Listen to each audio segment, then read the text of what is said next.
Hi everyone, welcome to Watercolour Landscapes Made Easy. This course is designed for the absolute beginner, but it's also designed for anyone that would like a refresher course in watercolour painting. It's a wonderful medium to use. A lot of people say it's rather tricky and not easy to learn, but with all the skill that I have and the years of experience, I'm hoping to show you everything I know about watercolour painting. I hope you enjoy the course. I would recommend Ken Bromley Art Supply for all of your materials. They ship anywhere in the world.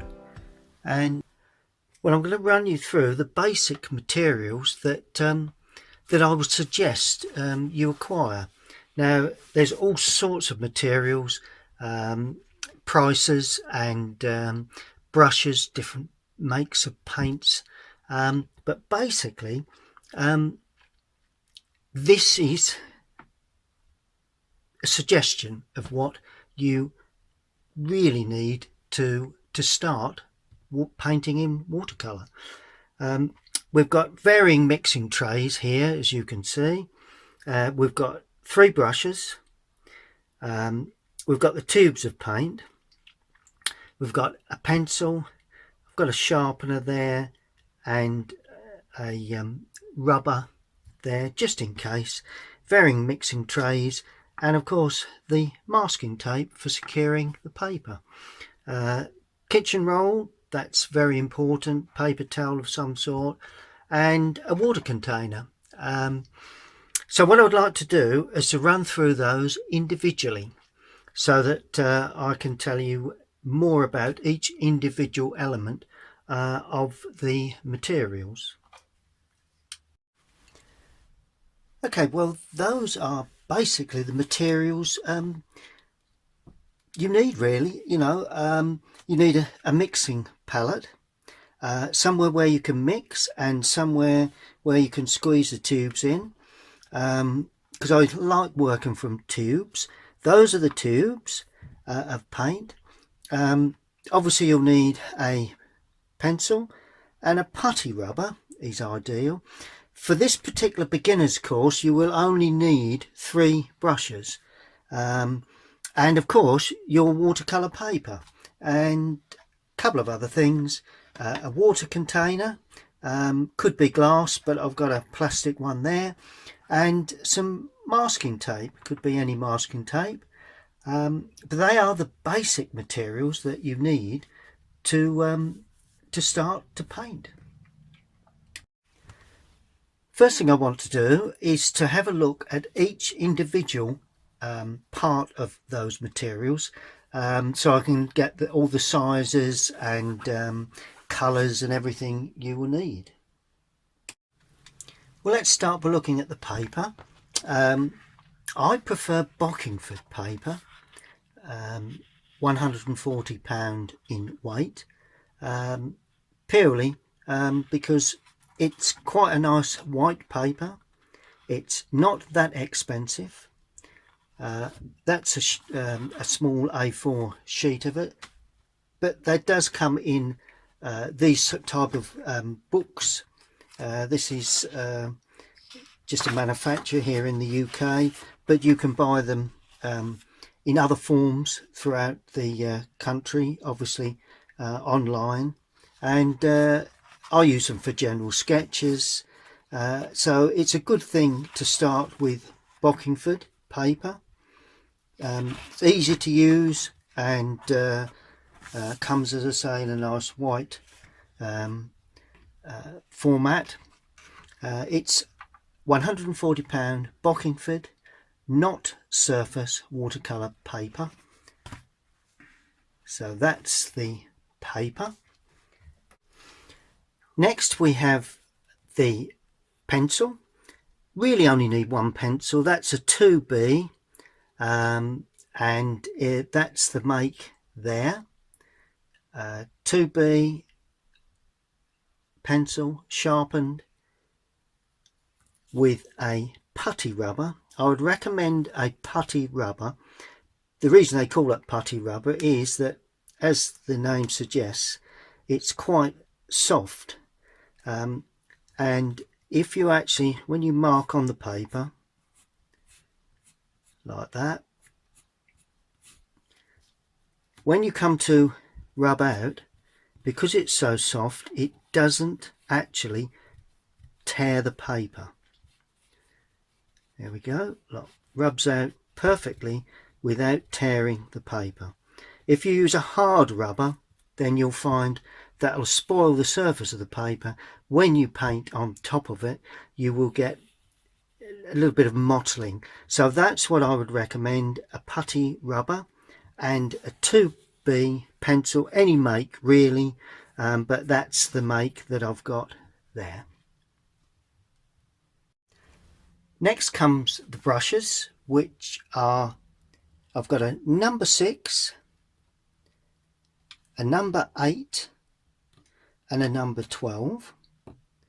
Now I've got two makes there, which are Pro Art with the red tip, series 100.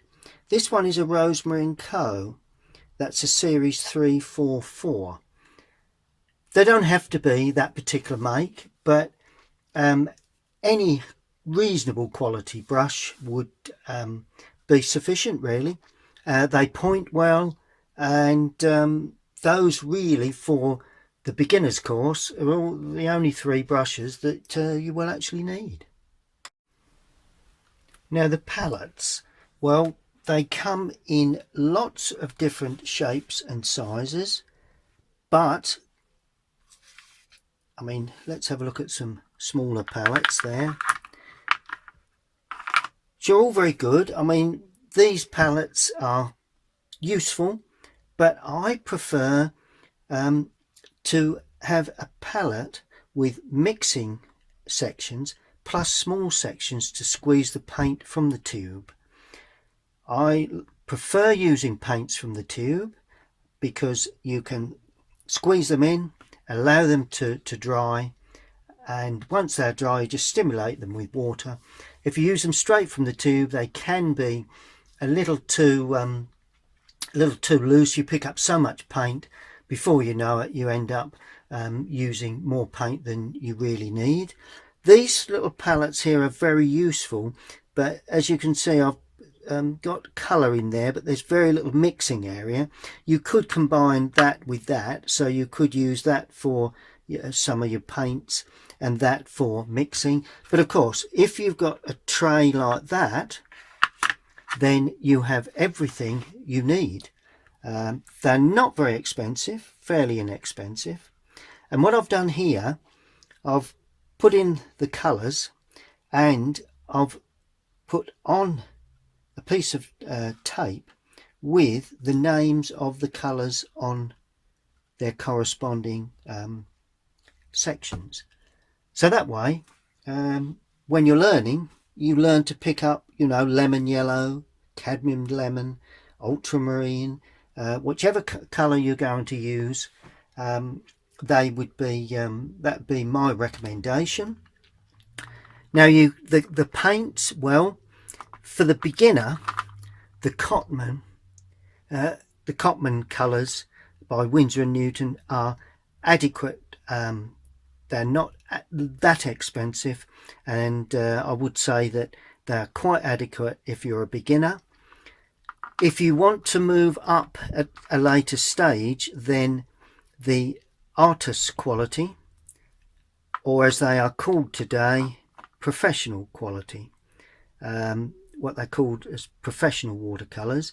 I would say that if you've painted before and this is just being used as a refresher course, then you could upgrade now to a professional quality or artist quality. But if you're an absolute beginner, then really the Cotman, Winsor & Newton Cotman, is probably the first choice, because they're not as expensive, they're not quite as good, but there's no reason why you shouldn't paint very good watercolors with them. So that's really the paints and the trays. Well, these are the colours that I would suggest you buy, because we will be using not all of these colours but a lot of them at some point during the beginner's course. We have raw sienna, and what I would suggest you do, if you have a tray like we had, if you have a tray like that, for instance, then you can mark up the colours as you squeeze them in. But if not, these type of trays are good, and this is the tray I'm going to use. They've got a mixing area here, and you put the colours in along the top. So we've got raw sienna, we've got cadmium yellow, we've got burnt sienna, burnt umber, alizarin crimson, cadmium red, cobalt blue, ultramarine blue, and Windsor blue. Now, what I've done here, I've stimulated the paint with water, and I've just drawn in each individual colour, and above them I've written the colour they are. So that's all very useful. So when, you know, I say, well, raw sienna mixed with cadmium yellow with a touch of cobalt blue, you can easily spot where they are. And if you leave them in that order, then you'll gradually learn where they are on your palette, and you just automatically dip in as I speak. We've got two yellows, as you notice. One is quite a dull yellow, one is quite a bright yellow. We've got two browns, one is quite a rich sort of slightly orangey brown, the other one is a deeper, darker brown. We've got two reds. The crimson is a bit of a pink, tending towards the pinky red, and the cadmium red is quite a nice bright red, you know, somewhat brighter and slightly more orangey red. Then we had three blues. We've got cobalt blue, you know, probably the lighter of the three blues. Then we have the medium tone, ultramarine. Then we have the Windsor blue. Now, if you have Cotman colours, got a feeling that may be Prussian blue. So Windsor blue or Prussian blue would be suitable, but I do recommend Windsor blue if you can get that. So they are all the colours, and all you need to do is to take your tube and take the cap off. This one is the French Ultramarine or Ultramarine, and just squeeze them in and allow them to go dry. Once they're dry, then you take a damp brush, see that one's dry, and you just stimulate it with water, and all of a sudden you have the paint. If I clean that brush and go in where I've just put the damp paint, see how much paint I've picked up. Now, when that dries, I wouldn't pick up nowhere near that amount of colour. So to save wastage, always best to squeeze them into their sections, preferably the night before. Let them go hard, and then take a brush and just damp them all. And once you damp them all, that all of a sudden stimulates them, and they then become pliable and easy. Just all you've got to do is just damp them up. Becomes very, very easy to use. And as I say, like the cobalt blue, just go in there, look, and I haven't picked up anywhere near the amount of paint I did when the ultramarine was still straight from the tube. You can thicken up, just keep adding, but of course, you know, if you take too much paint right from the word go, then unfortunately you do waste a lot. So that basically is the principle behind the colours. just one last thing that may be useful. I've actually taken a piece of paper out of the book, cut it nice and cleanly. So that's about the size we will actually be using. Well, that's A4 size, somewhere around about 11 by 8, somewhere around about that. And you just need a board to support it. Well, not a bad idea is something that I use quite often when I go out painting, when I go away on holiday, and storage is a big as a major concern. What I've done, I've got myself a piece of card where the paper will actually lay, and I've drawn a line, put a bend in the card, cut that section away. I've done the same on the other side. Then all you do, you simply bend the card in like that and lay it down, ready to support your paper. And all you need is 4 pieces of tape just to hold the paper to that piece of card, and that is just at the right angle, because that stands up just at, I suppose, about 15-20 degrees, because it's always nice to have an angle on the paper. If the paper were to be dead flat, then when you paint, the water just spreads.